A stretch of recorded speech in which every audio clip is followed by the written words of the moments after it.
자, 오늘은 맥추감사주일입니다. 맥추감사주일은 성경의 맥추절에서 유래한 우리의 기념일로 한국교회가 자체적으로 정한 한국교회 고유의 기념일입니다. 한국교회는 어떤 연유로 맥추감사주일을 정했을까요? 보리를 추수하기 전에 이 4월부터 5월까지의 그 기간을 보릿고개라고 부릅니다. 그러니까 겨울에 식량을 다 써버리고 이제 4월, 5월쯤 되면 식량이 없어요. 그래서 그 시기가 마치 고개를 넘는 것처럼 힘들다. 이 보리 추수하기까지의 시간이 고개를 넘는 것처럼 힘들고 어려워서 보릿고개라고 부르는 것입니다. 그래서 우리 한국교회 조상들은 보릿고개가 지난 후 보리를 추수할 때 곡식을 추수하게 하신 하나님께 감사하는 날을 지키고자 했습니다. 그래서 보리 추수가 마무리되는 시기인 7월 첫째 주 주일, 이 7월 첫째 주 주일을 맥추감사주일로 정하고 이 1900년대 초반부터 지금까지 지켜오고 있습니다. 오늘날 어떤 사람들은 지금은 농경사회도 아닌데 나는 농사도 안 짓는데 왜 맥추감사주일을 지켜야 하느냐, 또는 추수감사주일 한 번 지키면 됐지 굳이 맥추감사주일까지 지켜야 하느냐라며 이 기념주일에 대한 의문을 제기하기도 합니다.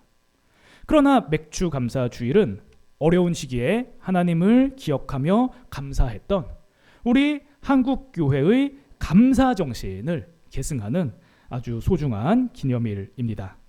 오늘 맥추감사주일을 맞이하여 우리를 먹이시고 지키시는 하나님의 은혜를 기억하며 감사하는 하루를 보내시는 우리 사랑하는 성동교회 모든 성도님들 되시기를 주님의 이름으로 축원드립니다.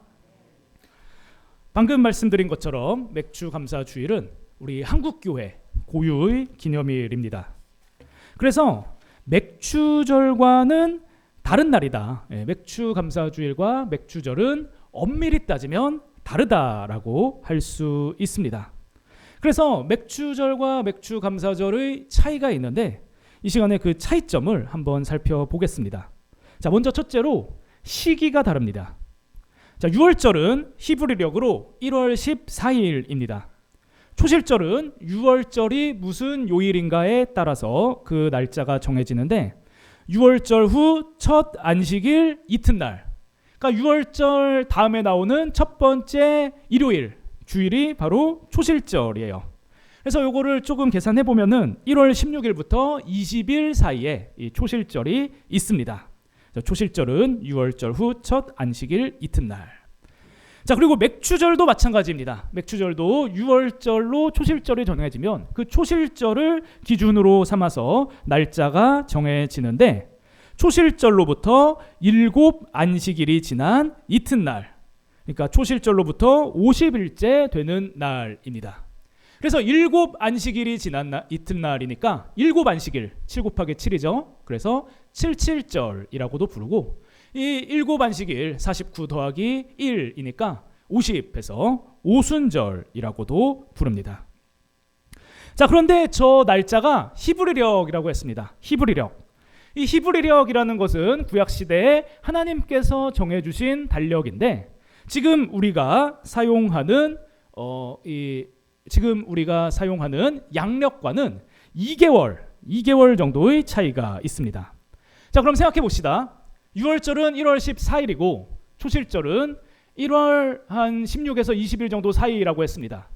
그러면은 맥추절은 그때부터 50일이 지났으니까 몇 월일까요? 3월이겠죠. 3월. 자, 1월 한 16에서 20일에서 50일이 지나니까 이 맥추절은 무조건 3월입니다.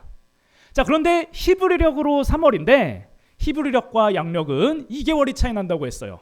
히브리력이 1월이면 양력은 3월입니다. 자, 그럼 맥추절이 히브리력으로 3월이니까 양력으로 환산하면은 몇 월일까요? 아유 훌륭하십니다. 5월. 이 맥추절은 5월이에요. 근데 우리 맥추감사절은 7월 첫째 주 주일이지 않습니까? 한국교회가 보릿고개 지나고 이 보리추수 마무리하며 정했다. 그래서 맥주절과 맥주감사절은 이 시기가 다르다라는 것입니다. 자, 그리고 맥주절의 맥, 그리고 맥주감사절의 맥, 이 두 맥의 의미가 다릅니다. 자, 아까 말씀드린 것처럼 맥주감사주일은 보리의 추수를 마무리하며 지키는 기념일입니다. 그래서 여러분들 아까 보셨을지 모르겠는데 맥주감사원금 한번 생각해 보세요. 봉투, 거기 무슨 그림이 그려져 있죠? 보리가 그려져 있어요. 보리. 맥주감사원금에 보리가 그려져 있습니다. 우리 맥주감사주일은 보리로 감사하는 기념일이기 때문입니다.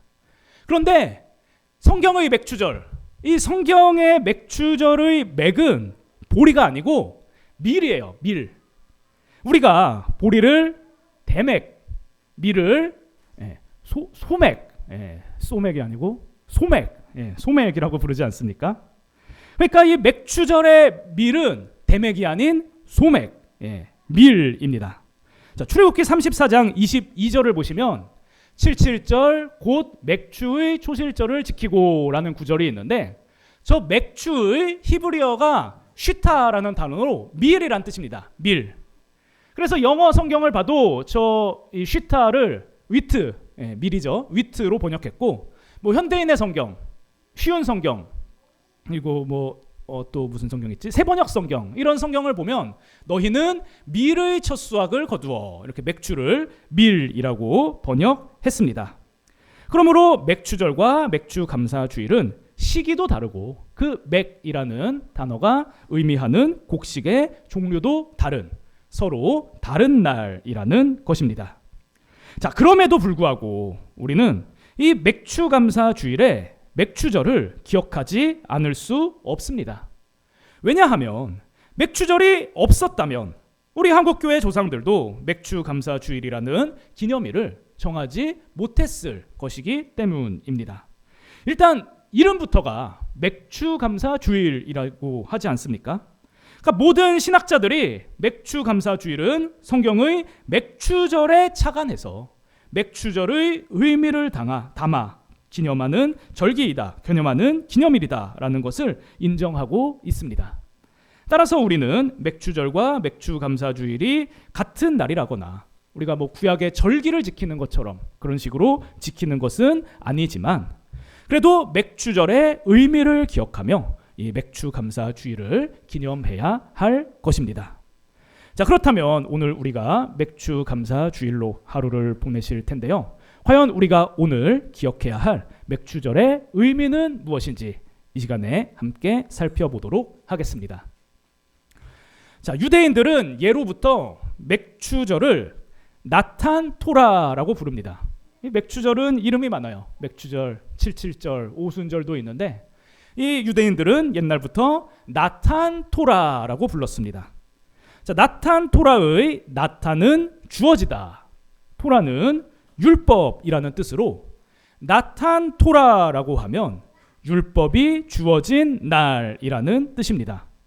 자, 왜 유대인들이 맥주절을 나탄 토라, 율법이 주어진 날이라고 부를까요? 그 이유는 모세가 시내산에서 하나님께 율법을 받은 날이 바로 맥주절이기 때문입니다.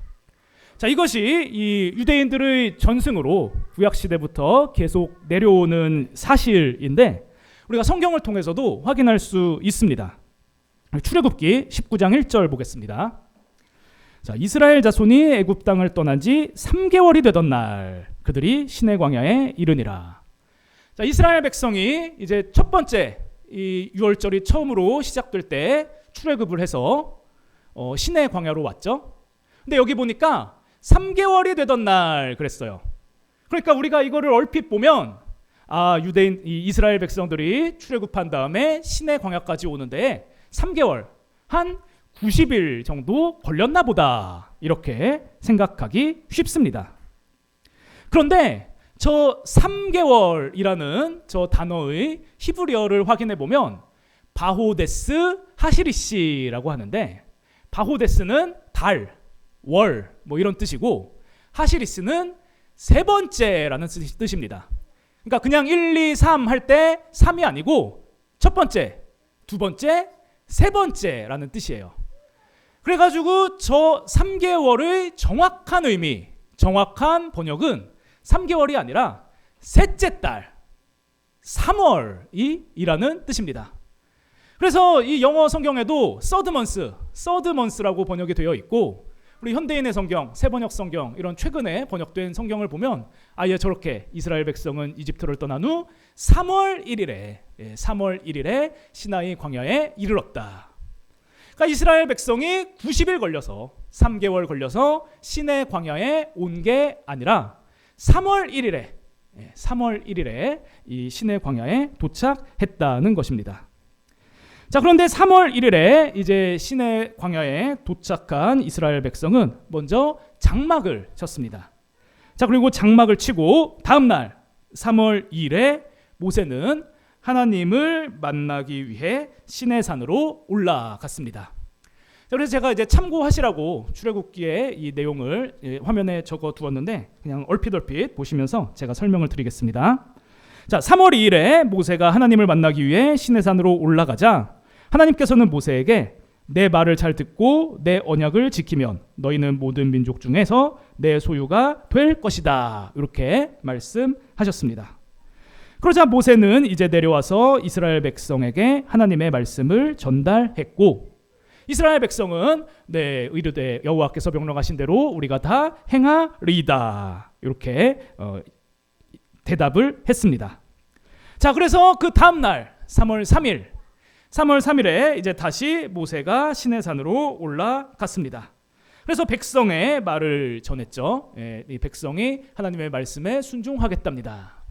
그러자 하나님께서 이번에는 너는 백성에게 다시 가서 오늘과 내일 그들을 성결하게 해라. 그들에게 옷을 빨게 해라. 이렇게 말씀하셨습니다.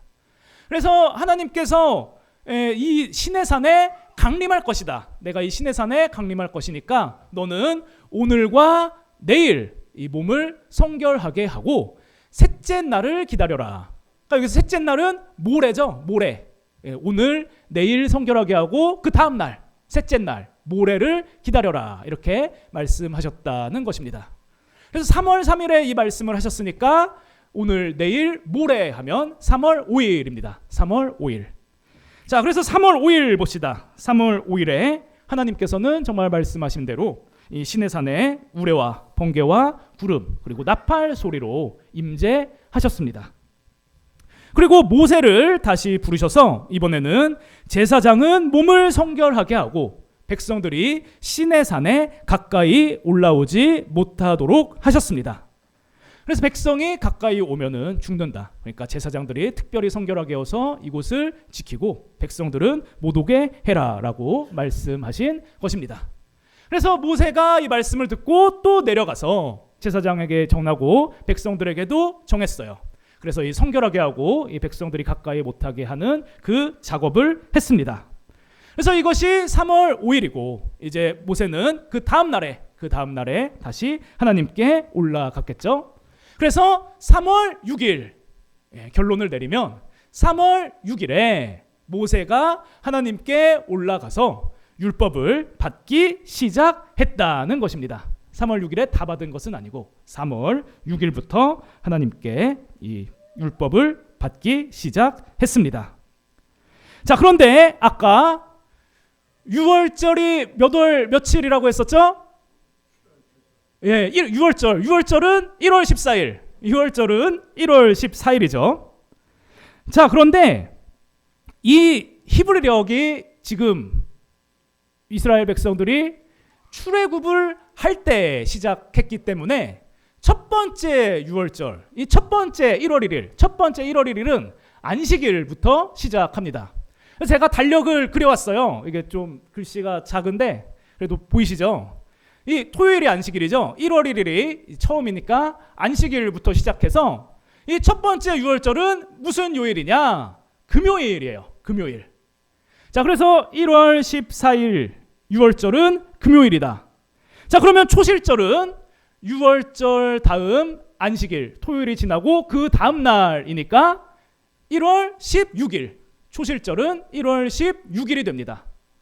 자, 그러면은 초실절이 1월 16일이니까 1월 16일부터 이 50일째 되는 날 언제인가? 제가 또 이렇게 표시를 해놨어요. 저거 하나씩 세면은 50이 딱 나옵니다. 저 초실절부터 50일째 되는 날 1월 16일부터 30일까지니까 15를 더하고, 이 히브리력으로 2월은 29일까지 있습니다. 그래서 29를 더하고, 그리고 3월 6일이니까 6을 다 더해서 15 더하기 29 더하기 6을 하면은 뭐가 나와요? 50이 나온다. 그래서 저 3월 6일 모세가 시내산에 올라가서 하나님께 율법을 받은 날, 그 날이 정확하게 초실절로부터 50일째 되는 날, 맥추절과 같은 날이라는 것입니다. 자, 그렇다면 우리가 모세가 율법을 받은 날이 맥추절이다, 이 같은 날이다 라는 것은 확인을 했습니다. 그렇다면 이 점을 통해서 우리가 얻을 수 있는 교훈은 무엇입니까? 그것은 우리가 곡식을 주심에 감사하기 전에 먼저 말씀을 주심에 감사하는 하나님의 자녀가 되어야 한다는 것입니다. 자, 모세가 하나님께 율법 받은 날이 먼저일까요? 맥추절을 지켜라 라고 말씀하신 날이 먼저일까요? 예. 자, 모세가 율법을 받은 날이 먼저입니다. 왜냐하면 모세가 율법을 받은 날은 이 출애굽기 20장에 기록되어 있어요. 우리가 아까 살펴본 출애굽기 20장에 모세가 율법을 받은 날이 기록되어 있고, 또 하나님께서 맥추절을 지키라고 하신 내용은 그 다음에 출애굽기 23장에 기록되어 있습니다. 즉 곡식을 추수하는 이 맥추절 지키라고 하시는 명령보다 모세에게 말씀을 주시는 이 일이 먼저 있었다는 것입니다.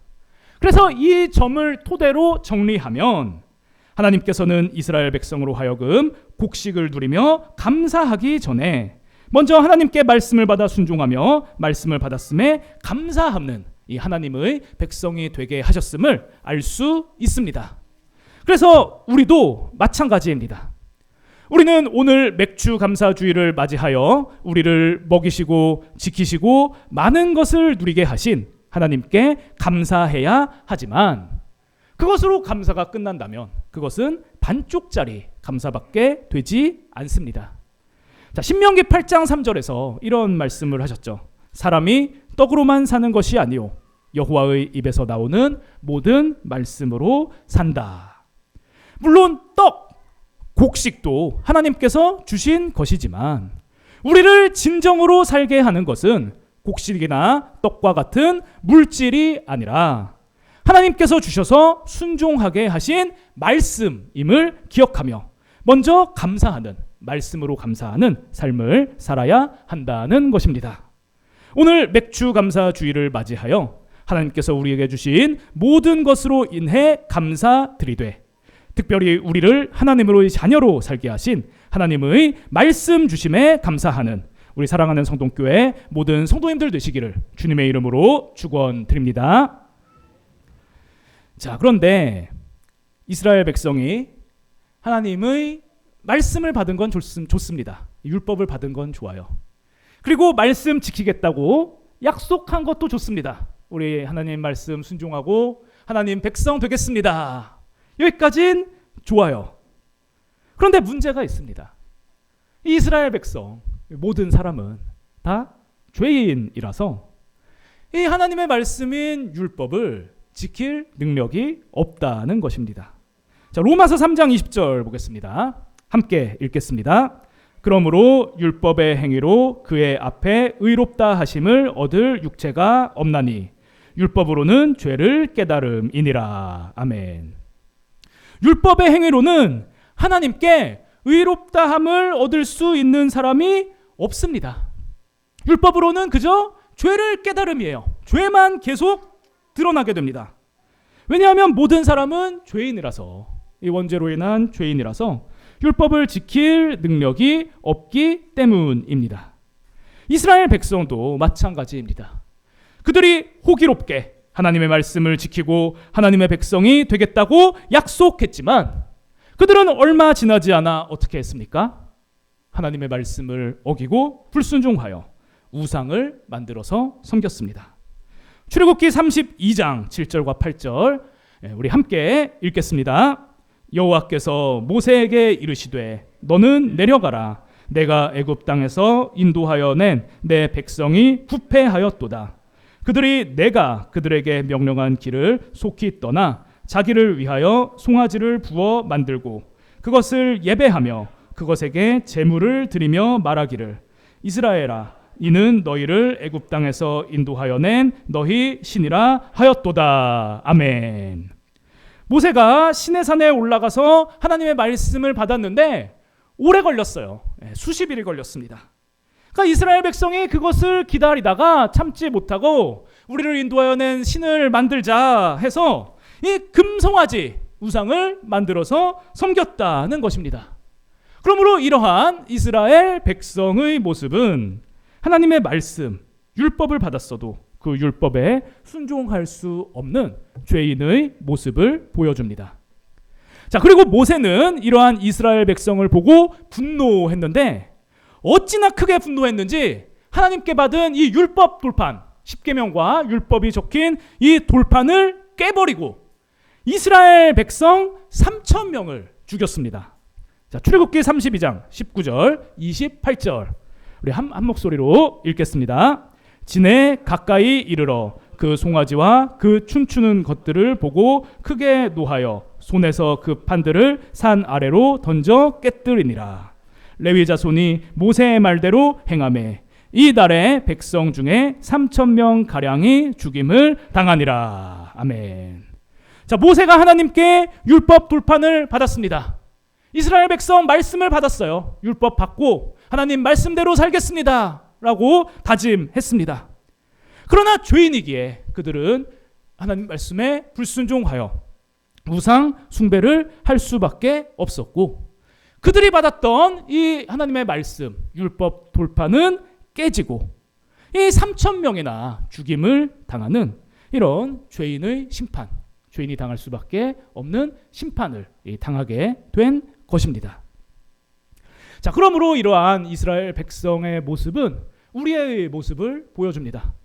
하나님께 말씀을 받아 하나님의 자녀로 살고 싶지만 하나님의 말씀에 순종할 능력이 없는, 그래서 하나님의 말씀을 깨뜨릴 수밖에 없고 또 죽음 아래 거할 수밖에 없는 우리의 모습을 보여줍니다. 그런데 이 사건, 하나님의 말씀이 깨지고 3,000명이 죽임을 당했던 이 참담한 사건이 신약 성경에서 그대로 회복이 됩니다. 자, 아까 맥추절의 다른 이름 7.7절, 오순절이라고 말씀드렸죠. 신약 성경 이 오순절에 어떤 특별한 일이 일어났는지 우리 사도행전 2장 1절과 4절 우리 함께 읽겠습니다. 오순절 날이 이미 이르매 그들이 다 같이 한 곳에 모였더니 그들이 다 성령의 충만함을 받고 성령이 말하게 하심을 따라 다른 언어들로 말하기를 시작하니라. 아멘. 자, 예수님께서 우리를 위해 죽으시고 부활하셨습니다. 그리고 승천을 하시기 전에 제자들에게 성령님을 보내주시겠다 이렇게 약속을 하셨습니다. 자, 그런데 그 약속하신 성령님께서 언제 오셨냐? 예수님께서 성령을 언제 보내주셨냐? 모세가 하나님께 율법 돌판을 받았던 그 맥추절 오순절에 예수님께서 성령님을 보내주셨다는 것입니다. 자, 그런데 예수님께서 성령님 보내주시겠다고 약속하실 때 이런 말씀을 하셨어요. 자, 요한복음 14장 26절 보겠습니다. 함께 읽겠습니다. 보혜사 곧 아버지께서 내 이름으로 보내실 성령 그가 너희에게 모든 것을 가르치고 내가 너희에게 말한 모든 것을 생각나게 하리라. 아멘. 자, 예수님께서 성령님을 어떤 분이라고 말씀하셨느냐? 내가 너희에게 모든 것을 가르치고 너희에게 말한 모든 것을 생각나게 하리라. 그러니까 하나님의 말씀을 가르치고 하나님의 말씀을 생각나게 기억하게 하시는 분이 바로 성령님이라는 것입니다. 그러니까 우리는 죄로 인해서 말씀을 깨뜨리는 자라면 성령님께서는 그 깨진 말씀을 회복하게 하시는 분이에요. 우리는 죄인이라 말씀을 어기고 말씀을 잊고 살지만 하나님께서는 성령님께서는 그 말씀을 깨닫게 하셔서 가르치게 하시고 또 그것을 생각나게 하셔서 기억하게 하심으로 우리에게 말씀을 다시 회복하는, 이 깨진 말씀을 회복하게 하시는 분이 바로 성령님이라는 것입니다. 자, 그래서 구약 시대에는 죄를 지음으로 말씀이 깨지고 3,000명이 죽었었죠. 그런데 신약 시대에 성령님께서 오셔서 말씀이 회복되자 어떤 일이 일어났냐? 사도행전 2장 41절 우리 함께 읽겠습니다. 그 말을 받은 사람들은 세례를 받음에 이날에 신도의 수가 3,000이나 더하더라. 아멘. 성령 충만을 받고 제자들이 복음을 증거하자 그것을 듣고 회개하여 세례받고 구원받은 사람의 수가 3,000이나 더했습니다. 즉 구약시대 말씀이 깨지면서 그 죽음으로 들어갔던 이 3,000명이 죽었던 그 심판의 죽음, 그 회복이 이 오순절 날에 성령님께서 오심으로 그대로 3,000명이 그대로 살아나는 회복의 구원이 이루어졌다는 것입니다. 그러므로 우리는 오늘 맥추감사주의를 기념하며 우리를 먹이시고 보살피시고 말씀을 주신 하나님의 은혜에 감사할 뿐 아니라 성령님을 통해 죄인인 우리에게 말씀을 회복하시고 또 예수님을 믿음으로 구원을 받게 하심에 감사하는 하루를 보내야 합니다. 맥추절의 진정한 의미, 맥추절에 우리가 반드시 기억하며 드려야 할 감사는 우리에게 성령님을 보내심으로 우리를 구원하고 살리신 은혜에 대한 감사입니다. 오늘 맥추 감사주의를 기념하며 귀한 감사로 하나님께 영광 돌리는 우리 예배 자리에 나오신 사랑하는 성동교회 성도 여러분, 우리에게 주신 물질에 감사하고 또 말씀 주심에 감사할 뿐 아니라 성령님을 보내셔서 말씀을 회복하시고 우리를 구원하신 그 은혜에 감사와 영광을 돌리시는 우리 사랑하는 성동교회 모든 성도님들 되시기를 주님의 이름으로 축원드립니다.